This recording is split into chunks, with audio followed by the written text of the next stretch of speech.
एक ठंडी रात अरावली की पहाड़ियों के बीच गहरा सन्नाटा पसरा हुआ है। चांद बादलों के पीछे छिपता उभरता है। अचानक अंधेरे में घोड़े की धीमी टाप सुनाई देती है। एक दुबला पतला थका हुआ घोड़ा और उसके ऊपर बैठा एक योद्धा। शरीर पर घाव, कपड़ों पर धूल, आंखों में अटल जिद। वो किसी महल की ओर नहीं बल्कि घने जंगल की ओर बढ़ रहा है। क्यों? एक राजा जिसके पास कभी सोने चांदी के महल थे, आज जंगलों में भटक रहा है।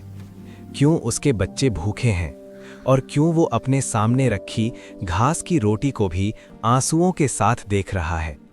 यही है उस कहानी की शुरुआत जो केवल एक युद्ध की नहीं बल्कि स्वाभिमान, त्याग और अदम्य साहस की गाथा है। महाराणा प्रताप का जन्म 9 मई 1540 को मेवाड़ के कुंभलगढ़ किले में हुआ। उनके पिता महाराणा उदय सिंह द्वितीय और माता जयवंता बाई थीं। बचपन से ही प्रताप में असाधारण दृढ़ता दिखाई देती थी। राजसी जीवन होने के बावजूद उन्हें युद्ध कला, घुड़सवारी, तलवारबाजी और रणनीति की कठोर शिक्षा दी गई। अरावली की कठिन भौगोलिक परिस्थितियों में पले बढ़े प्रताप ने बचपन में ही समझ लिया था कि मेवाड़ केवल एक राज्य नहीं, एक अस्मिता है। उनके लिए राज सिंहासन का अर्थ केवल शासन नहीं बल्कि मातृभूमि की रक्षा का व्रत था। समय बदला। भारत में मुगल सम्राट अकबर का प्रभाव तेजी से बढ़ रहा था। एक एक कर कई राजपूत राजाओं ने मुगलों से संधि रह ली। अकबर चाहता था कि मेवाड़ भी उसके अधीन आ जाए। उसने कई दूत भेजे, प्रस्ताव दिया कि यदि प्रताप मुगल आधिपत्य स्वीकार कर लें तो उन्हें सम्मान, पद और वैभव मिलेगा। लेकिन प्रताप के लिए स्वतंत्रता किसी भी वैभव से अधिक मूल्यवान थी। उन्होंने स्पष्ट शब्दों में कहा, मेवाड़ झुकेगा नहीं। ये निर्णय आसान नहीं था। इसका अर्थ था निरंतर युद्ध, आर्थिक संकट और कठिन जीवन। दरबार में कई लोग चिंतित थे, लेकिन प्रताप का संकल्प अडिग था।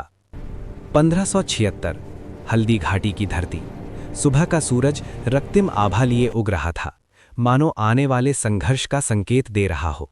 एक ओर महाराणा प्रताप की सेना, संख्या में कम लेकिन उत्साह और साहस से भरपूर। दूसरी ओर मुगल सेना, विशाल और संसाधनों से संपन्न, जिसका नेतृत्व आमेर के राजा मान सिंह कर रहे थे। युद्ध आरंभ हुआ। रणभूमि में तलवारों की टकराहट, घोड़ों की चीख और सैनिकों की गर्जना गूंज उठी। प्रताप अपने प्रिय घोड़े चेतक पर सवार होकर शत्रु सेना के बीच बिजली की तरह दौड़ रहे थे। चेतक केवल घोड़ा नहीं, प्रताप का साथी, उनका विश्वास था। कहते हैं कि युद्ध के दौरान चेतक ने घायल होने के बावजूद एक विशाल नाले को पार किया ताकि प्रताप सुरक्षित निकल सकें। कुछ ही क्षण बाद चेतक गिर पड़ा। प्रताप ने अपने प्रिय साथी को खो दिया। ये क्षण केवल युद्ध का नहीं, एक भावनात्मक बलिदान का प्रतीक बन गया। हल्दी घाटी का युद्ध निर्णायक विजय नहीं दे सका, लेकिन एक बात स्पष्ट हो गई, प्रताप झुकने वाले नहीं थे। युद्ध के बाद का जीवन और भी कठिन था। मुगलों ने मेवाड़ के कई क्षेत्रों पर कब्जा कर लिया। प्रताप को अपने परिवार और शेष सैनिकों के साथ जंगलों और पहाड़ियों में रहना पड़ा। कई बार भोजन के लिए घास की रोटी तक खानी पड़ी। एक प्रसिद्ध घटना है जब उनकी छोटी बेटी भूख से रो रही थी और हाथ से रोटी छिन जाने पर प्रताप की आंखों में आंसू आ गए।